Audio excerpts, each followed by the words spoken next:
প্রত্যেকটা পাওনাদার কিয়ামতের ময়দানে দাঁড়াবে।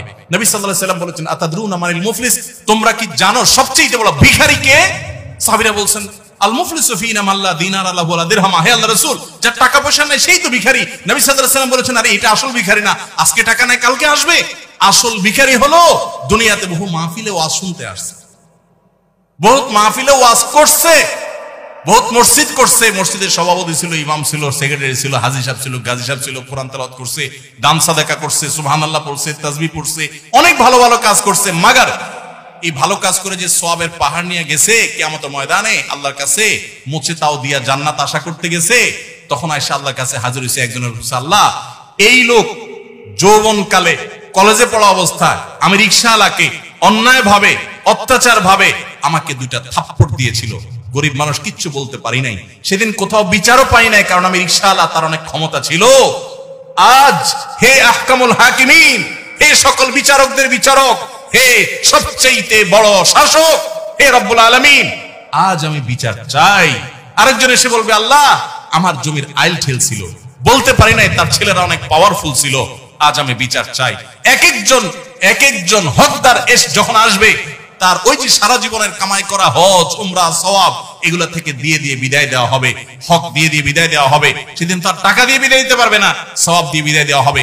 পাহাড় পরিমাণ আমলের সওয়াব নিয়ে এসে সেগুলো পাওনাদারকে দিতে দিতে রিক্ত হস্ত খালি হস্ত হয়ে জাহান্নামে যখন নিক্ষিপ্ত হবে, নবী সাল্লাল্লাহু আলাইহি ওয়াসাল্লাম বলেছেন, এই লোক হলো আসল ভিখারি, এই লোক হলো জনম দুঃখী, এই লোক হলো সবচেয়ে কপাল পোড়া, যে মানুষের হক মেরেছে, দুনিয়াতে আজকে তার সমস্ত আমল সমস্ত সওয়াবের বিনিময় দিয়ে তাকে মুক্ত হতে হয়েছে, খালি হাতে তাকে জাহান্নামে যেতে হয়েছে।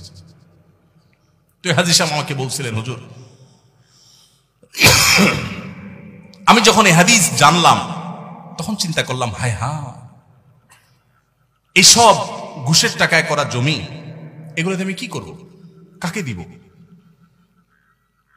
তখন আমি এগুলো পাওনাদারকে তো ফেরত দেওয়ার সুযোগও নাই হুজুর, তো কি করব?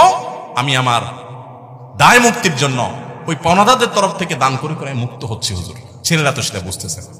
অতএব অপরাধ এবং 2 নম্বর পথে কামাই করবেন, দেখতে খুব চকচকা ফকফকা লাগবে, মনে শান্তি পাবেন না। মনে শান্তি পেতে হলে হালাল উপার্জন করতে হবে, চেষ্টা করা যাবে না ইনশাআল্লাহ।